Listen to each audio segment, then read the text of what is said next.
La planète Terre, les secrets cachés du monde organique. Poste 4. Pourquoi la Terre attire autant de races galactiques? Par Stéphane Thomas Berbudo. Quand tu observes la Terre depuis l'intérieur, elle semble banale, une planète bleue, ordinaire, perdue dans un coin discret de la Voie lactée. Mais quand tu observes la Terre depuis les archives akashiques du point zéro, tu réalises immédiatement que ce monde n'a absolument rien d'ordinaire. La Terre est le point focal le plus surveillé, le plus convoité, le plus chargé en mémoire, le plus complexe, le plus vibrant de notre région galactique. Pourquoi? Parce qu'elle est unique. Pas une seule planète dans cette portion de cosmos possède les caractéristiques de la Terre. Aucune. Et c'est pour cela que toutes les races bienveillantes, neutres, observatrices ou manipulatrices tournent autour comme des abeilles autour d'un fruit mûr. Aujourd'hui, Stéphane Thomas Berbudo explique exactement pourquoi, sans filtre, sans métaphore, sans approximation. Premièrement, la Terre est un nœud de convergence génétique jamais reproduit ailleurs. L'ADN terrestre est un mélange de plus de 22 lignées galactiques, un projet de synthèse, une tentative de fusionner les Lyrans, les Pléiadiens, les Arcturiens, les Sirusiens, les Antaréens, les Végas, les Andromédiens et les Orions, les races aquatiques, les races félines, les races aviennes et d'autres lignées plus anciennes encore. Chaque espèce a laissé des fragments de mémoire, des séquences, des matrices, des signatures fréquentielles. La Terre est la seule planète connue où autant de lignées ont collaboré, mais aussi rivalisé, pour créer une espèce capable de tous les intégrer. L'humain, au départ, était un super-être. C'est pour cela que la Terre attire autant. Toutes les lignées veulent suivre le devenir de leur propre contribution. Deuxièmement, le corps humain est un portail multidimensionnel. Sur d'autres mondes, les êtres incarnés ont un seul type de corps calibré à une fréquence spécifique. Ici, non. Ici, le corps humain est une antenne, un récepteur, un émetteur, un décodeur, une matrice fractale. Il peut contenir plusieurs densités. Il peut accéder à plusieurs couches de la réalité. Il peut s'ouvrir aux dimensions supérieures. Il peut intégrer des mises à jour akashiques. Il peut voyager dans les rêves. Il peut fusionner avec les strates solaires. Il peut se reconnecter à ses lignées stellaires. Les humains ne s'en rendent pas compte, mais toutes les races le voient. Pour la galaxie, l'humain est un phénomène d'ingénierie quantum unique, un être conçu pour expérimenter des densités contradictoires dans un seul véhicule.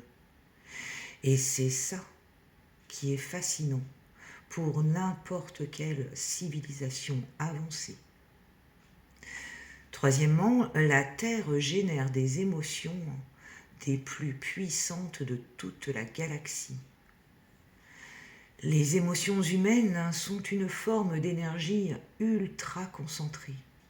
Elles nourrissent, elles transforment, elles façonnent. Les civilisations extérieures ne ressentent pas la même amplitude émotionnelle que les humains. Elles ont moins de contraste, moins de densité, moins de friction. L'émotion humaine est un spectre complet, du plus sublime au plus brutal.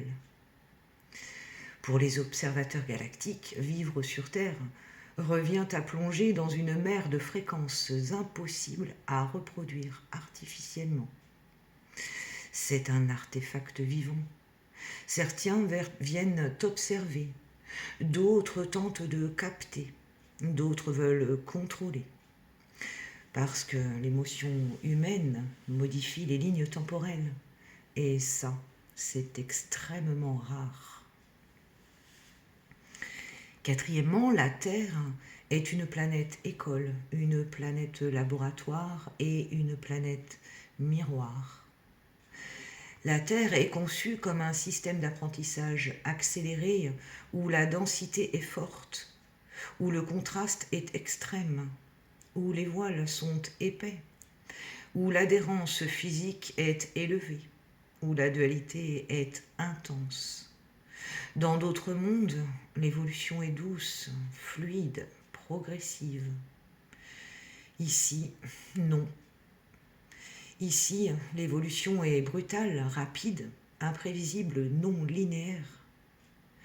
La Terre est une sorte de jeu de rôle énergétique où tu peux expérimenter la perte, où tu peux retrouver la mémoire, où tu peux transformer la matière, où tu peux alchimiser les blessures, où tu peux rebâtir, où tu peux te souvenir et où tu peux transcender. C'est un système d'élévation extrêmement puissant, d'où l'intérêt massif qu'elle suscite depuis toujours. Cinquièmement, la Terre possède un réseau cristallin unique dans la galaxie. Le réseau cristallin terrestre est une prouesse d'ingénierie cosmique. Il relie les portails naturels, les vortex, les nœuds telluriques, les montagnes sacrées, les grottes, les océans, les temples anciens et les anciennes cités 5D. D'autres planètes ont des réseaux cristallins, mais aucun n'a la complexité fractale de celui de la Terre.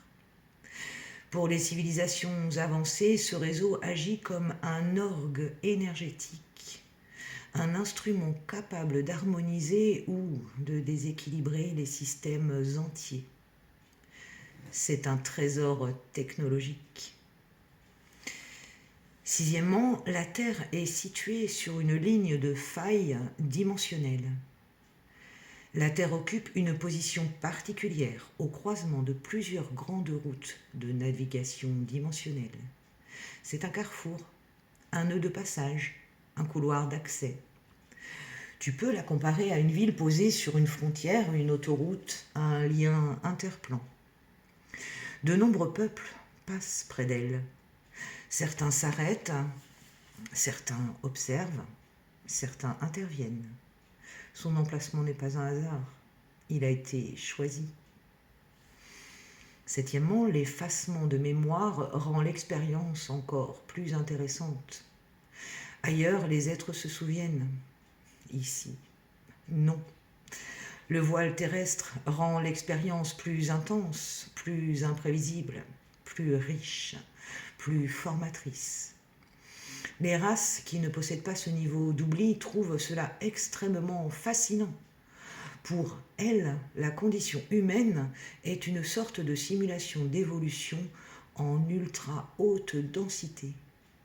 C'est comme regarder un film dont tu ne connais pas la fin. Tu apprends autant que les personnages. Huitièmement, la Terre est le terrain d'une ancienne guerre de densité. Depuis Tiamat, la Terre est prise dans un conflit d'influence entre les races qui veulent préserver l'expérience, celles qui veulent la contrôler, celles qui veulent la détourner, celles qui veulent l'élever. Tu as ici un mélange de bienveillance, d'intérêt, d'enjeux politiques, de stratégie, de mémoire karmique collective. Tout cela fait de la Terre un champ d'interaction majeur, un endroit où se croisent les influences de multiples densités. Et comme l'humain est un corps portail, il devient l'enjeu principal. Neuvièmement, la Terre est en transition de densité. Elle monte, elle remonte vers sa vibration originelle 5D. Ça attire les curieux, les projecteurs, les régulateurs, les opportunistes. Chaque transition de densité crée un point d'intérêt gigantesque dans la galaxie. Un peu comme un alignement cosmique, mais sur le plan vibratoire. Les humains perçoivent cela sous forme de réveil intérieur, sous forme d'effondrement d'illusions, sous forme de synchronicité, sous forme de glissement temporel, sous forme de prise de conscience soudaine, sous forme de fatigue, sous forme d'accélération. Les autres races voient simplement un système qui change de version, comme une mise à jour. Dixièmement, la Terre est une expérience précieuse. La Terre est un joyau d'observation, un monde qui génère de la beauté, de la densité, de la complexité, de la conscience. C'est un champ d'étude unique, un lieu où la source se regarde elle-même dans un miroir fractal d'une précision inégalée. Voilà pourquoi la Terre attire tant. Elle ne ressemble à aucun autre monde, et toi non plus. Tu es né dans un des terrains d'incarnation les plus puissants de la création. Ce n'est pas un hasard, c'est un acte de courage. Tu fais partie de ceux qui vivent l'expérience de l'intérieur et qui commencent à s'en souvenir.